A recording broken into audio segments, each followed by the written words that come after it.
It's the longest disputed border in the world. Now India and China are at loggerheads again. As the row threatens to escalate, what does this mean for relations between the two? And is Beijing seriously worried by India's rise on the world stage? This is Inside Story.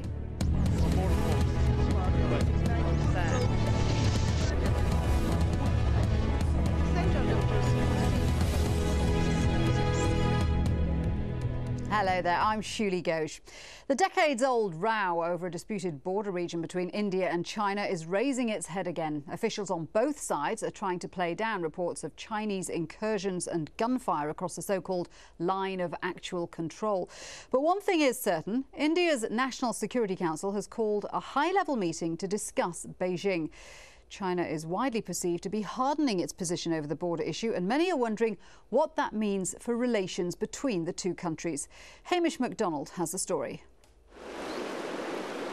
The sun rises over Kashmir.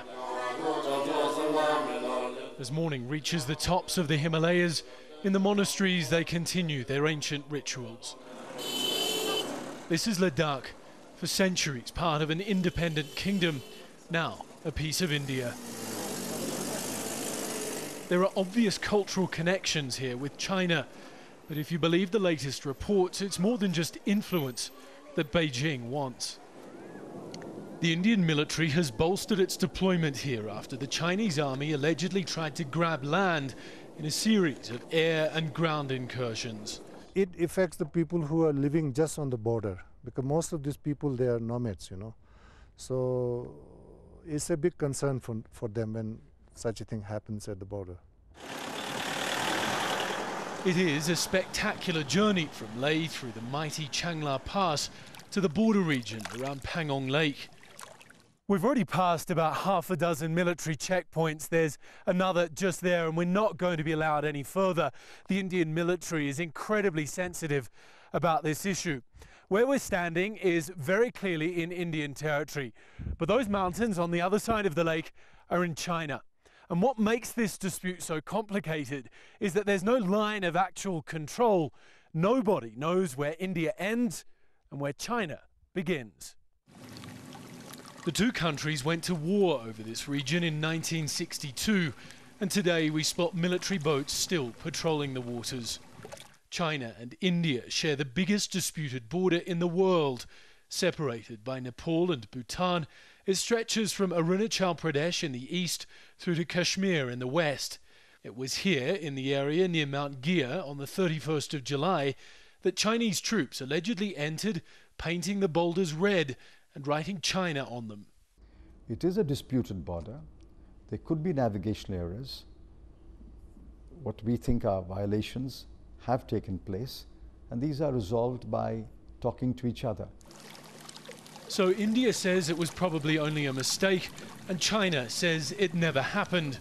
But these confidential letters exchanged between senior government officials in Kashmir and obtained by Al Jazeera directly challenge what China and India are saying. Detailing incursions in December and January, the Chinese army in one instance threatened the nomads to vacate the area or face the consequences. The letters also claim that the People's Liberation Army are not even accepting it as a disputed area, but claiming it as their territory. Now, what we can't show you, but we certainly can tell you about, is the scale of the military presence. The Indian Army won't let us anywhere near them to film, but driving between here and the border area is only about 150 kilometres. In that space, we've seen no less than 10 large-scale military bases. In one instance, we even saw a military exercise being prepared on the side of the road using heavy artillery. Even though both sides of this border dispute are playing it down, it's very clear that on the Indian side at least, it's being taken very seriously. China and India share the world's highest mountain range. Their equally lofty ambitions could someday see tensions rise. But for now, this remains a place where the shadow of China looms large. Hamish MacDonald, Al Jazeera, Ladakh, Kashmir. Well, let me introduce our guests to you in New Delhi. Mohan Guruswamy, he's chairman of the Centre for Policy Alternatives. In London, we have independent China analyst Andrew Leung. And in Montreal, Julian Schofield, Assistant Professor of Political Science at Concordia University. Gentlemen, welcome to the programme. Mohan, let me start with you because you're in New Delhi. How seriously are people there taking these claims of renewed border hostility from China? Well, you know, there's a lot of writing about it in one or two newspapers and one or two television channels.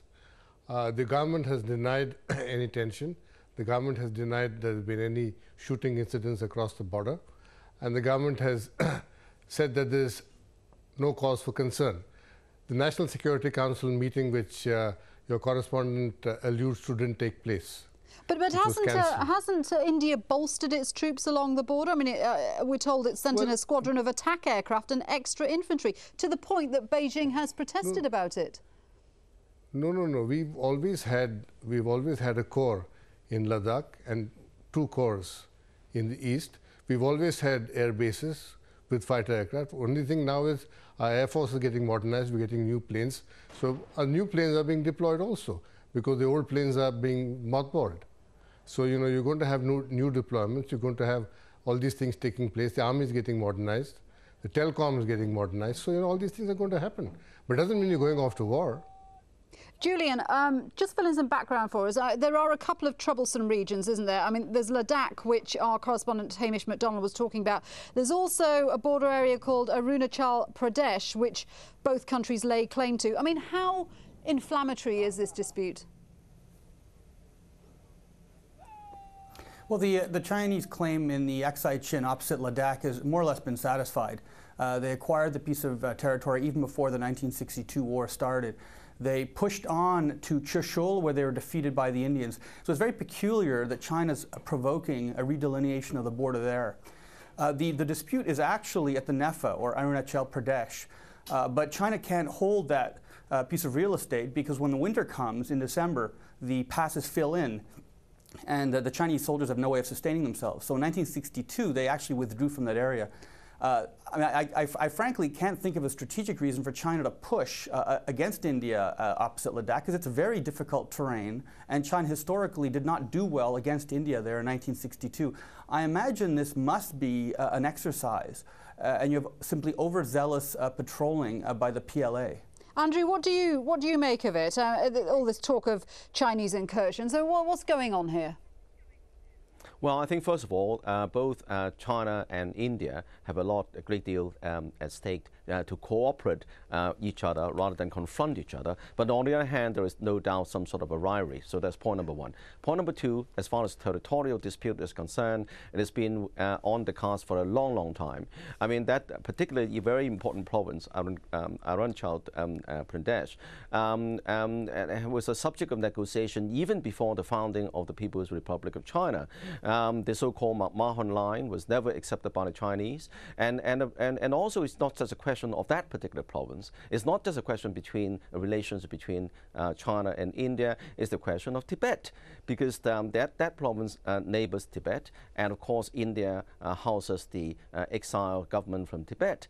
And the last thing China wants is to give a degree of legitimacy to the exiled government, which of course recognize this so-called Mohan line, but also provide a safe haven for separatist activists from Tibet to further foment the separation of Tibet. But on the bilateral relations, I think that China sees very, very clearly it will be in China's great interest to maintain a cordial relationship with India. But Andrew, hasn't China hardened its position on the border issue? I mean, I hear it's now demanding Tawang, if I've pronounced that correctly, which is a traditional Tibetan pilgrimage site. Well, I mean, that particular area, as I said, China has never ceased to relinquish its claim. The so-called demarcation was formulated in a kind of conference, and before the People's Republic of China was founded, China walked out of the conference and never agreed to this line. It was only subsequent developments when the line was unilaterally imposed. But of course, territorial sovereignty is a very, very sensitive issue, not only over Tibet, but also, of course, Xinjiang, Taiwan. So there are lots of ramifications for China. But on the other hand, China wants a very benign external environment for it to further to grow this economy, to maintain the stability of its government. So there is no gain for China to provoke any kind of confrontation. Okay. Well, in fact, China's foreign ministry has suggested that claims of renewed border tensions have been exaggerated by the Indian media. China and India have a consensus on the border issue. Before the border issue is resolved, both sides need to make efforts to maintain peace and stability in the border area. China has always strictly abided by the consensus. We hope the Indian media can do more for mutual understanding between the Chinese and Indian people. But in contrast, the local government in the disputed region of Arunachal Pradesh has urged New Delhi to get tough with Beijing. MP Takam Sanjay said India should be more assertive and make its stand on Arunachal Pradesh very clear to China. New Delhi needs to make a bold statement about Chinese claims. Mohan, I know you said that the national security meeting was cancelled, but it is the case that both sides have always been suspicious about each other's strategic aims. And as Andrew was pointing out, the fact that India's given asylum to the Dalai Lama probably hasn't helped. Well, we gave asylum to Dalai Lama in 1959. That was even before we fought the war. At that time, India and China were very hostile to each other. And, you know, we have a tradition of giving asylum to people who come here. Pakistanis come here, Afghans come here, Burmese come here, Sri Lankans come here. So everybody comes and takes exile and refuge in India. It's something like London, you know. So, you know, and we're not going to send the Dalai Lama out because the Chinese are uncomfortable with it 50 years later. It's been 50 years since he's been in India. Julian. So that is one thing. But the other thing is that this border has been peaceful since 1962, when after ceasefire was agreed between the two sides, there hasn't been a single shot across this border. We've got armies on both sides, we have forces on both sides, but it's been a very peaceful and tranquil border. Julian, I can see you nodding at that. Let's just talk about the wider implications. How closely... There are occasions... Sorry, go on, Julian. Well, there have been some altercations, and India's had the upper hand since shortly after 1962. It's a logistical problem. China can't have more than 4 divisions in Xinjiang, Tibet province. It's simply too difficult to keep them supplied, particularly as you approach the Indian border. India today has 11 mountain divisions, which could easily overpower China if there's a fight. So there's no retake of 1962. But the key deterrent event that put India in the stronger position occurred in 1967 in Sikkim at Latuna, where the Chinese showed up with artillery and then the Indians counterattacked with artillery. There was a pretty intense artillery fight in 1967. And there was 20 years of peace until the mid-80s. And at Sundarang Cho in 1987, you had an almost clash between 2 large patrols of Indians and Chinese. And since then, it's been mostly quiescent. So it's not true that it's been completely peaceful. There's certainly no casus belli. There is no incentive for China to move against India at this point because India is actually very cooperative with China. In 62, India can I just jump in there and ask whether or not more recent changes might have had an effect? For example, could China be growing concerned at India's increasing relationship with the US? Yes, but it's a very peculiar way of confronting them. If China wanted to confront India's relationship with the US, it would probably not do it in the Himalayas. It would do it in Pakistan or Myanmar or where it's got allies, put warships in the Indian Ocean to demonstrate that India has to pay attention to China. It is a very opaque message if this is what China is trying to communicate. If China's worried about infiltrators into its far territories, it's got to be worried about its ally, Pakistan, which has on and off supported the Uyghurs. And of course, Beijing has told Pakistanis not to do this, but India's been very cooperative with China. This is not a replay of the 1962. Then the U.S. government flew Khampa Tibetan rebels with the help of the Indians to Colorado, trained them and flew them back in 1958. And China protested to India that India was trying to support a rebellion in Tibet. India is not doing that today. There's no strategic reason for China to be doing this. So I would deduce it's simply aggressive patrolling. And the Chinese are very aggressive when they patrol their borders with Andrew, whichever neighbor. Let me bring Andrew on this, because I want to know what you make of that, and also what do you make of this this line of thinking that perhaps the sort of confusion happening in the border is in part because China is worried by India's growing influence and growing military ties with the US? Well, I think that there's no doubt that, for example, China's influence in the Southeast Asia is extremely very strong, and America is trying to line up countries like India and also Japan as a kind of hedging. But on the other hand, neither America nor China wants this to be an issue for confrontation. There is no gain on both sides. And on the other hand, as far as the regional dominance is concerned, there is no doubt that China's the leading position in the area is extremely strong. I don't think that China would necessarily worry about the Indians being a threat. On the other hand, there are lots of interest on both sides for both sides to cooperate. So I tend to agree that this kind of skirmishes and whatever, in fact, it doesn't represent China's national policy, because there's absolutely no gain for China to do that. Well, let's take a look. Let's take a breather and take a look at the developing military trade relationship between US and India. In 2005, the two countries signed a 10-year defence agreement committing their military forces to enhanced cooperation and technological development. In 2008, the US sold 6 C-130J Hercules military transport aircraft to India, worth $1 billion. In July this year, Hillary Clinton visited India, paving the way for greater military cooperation and trade between the two countries. And US firms are currently competing to supply India with 126 combat aircraft, 197 light observation helicopters and 22 combat helicopters. Mohan, Andrew there was saying that China's probably not worried by India developing its trade deals like this. What do you think, though? Is India doing this deliberately? I think the suggestion that India will line up with the US because the US wants it to line up is absurd. India will do what's in its interest, okay? And you know, if the US is bidding for equipment sale in India, they're bidding like all others. The French are bidding, the Russians are bidding, the British are bidding, you know, so it doesn't matter. We would buy the aircraft which is probably the best and which we have the best commercial terms with.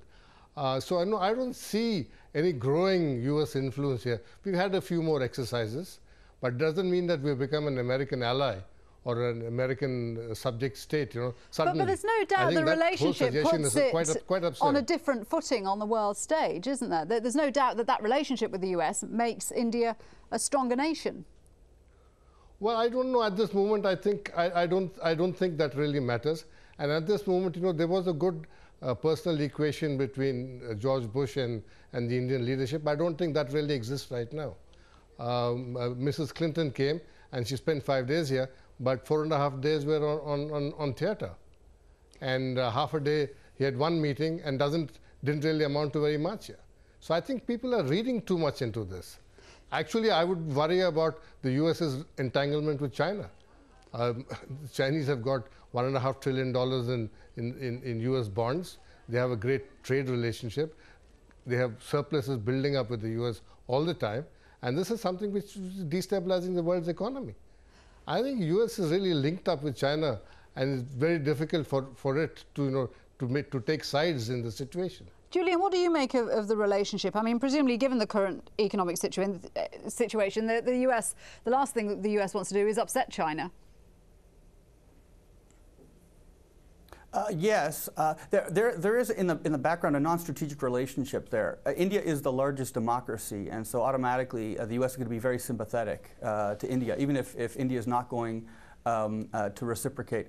But I mean, I would disagree with the earlier response. The U.S. is definitely trying to bolster India, even if India doesn't want to necessarily closely cooperate with the U.S. for historical reasons to do with non-alignment and anti-capitalism.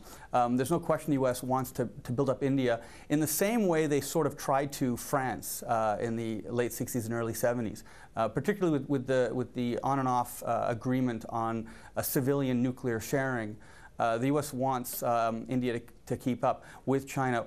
The U.S. definitely sees China as the emerging threat, but of course they don't want to be too explicit about it. The quadrennial reviews of the Pentagon way back in the 90s and early 2000s more or less directed the U.S. to shift its forces from NATO to the Pacific.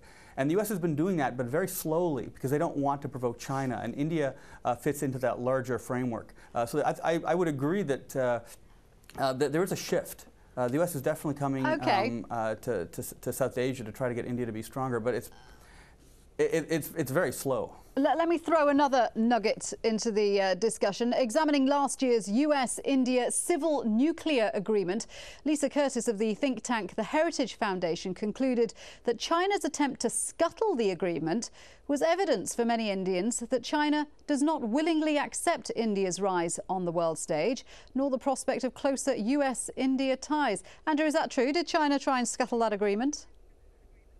Well, I think that China, of course, doesn't want nuclear proliferation, nor does the United States. I mean, only recently there was a talk about, sort of North Korea and Iran. And of course, what worries China is not so much India or Iran or North Korea, but the possibility of spreading to Japan. But this foundation particularly says it's the prospect of closer US-India ties which upsets China.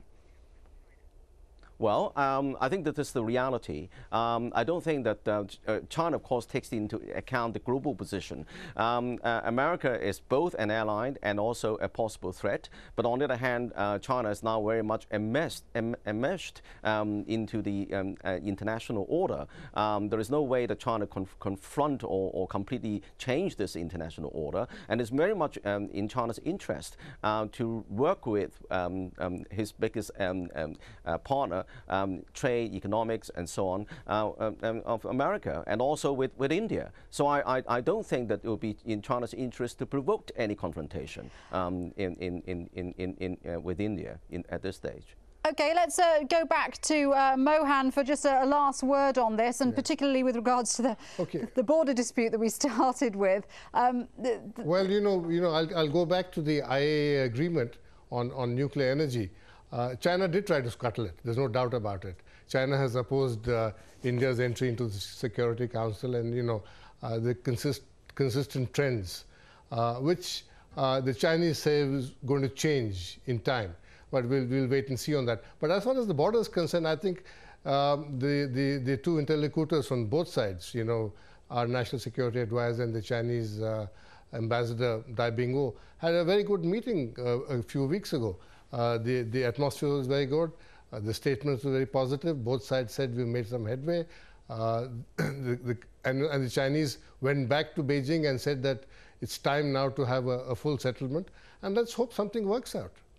OK, so I think we've all agreed that it doesn't look like that conflict is going to escalate. Let's hope we're all right. So thank you very much indeed for joining me, gentlemen. Mohan Guruswamy in New Delhi, Andrew Leung in London, and Julian Schofield in Montreal. And thank you for joining us here on this edition of Inside Story. We do welcome your comments and suggestions. Email us at insidestory@aljazeera.net. But for the moment, from me, Shuli Ghosh, bye-bye for now.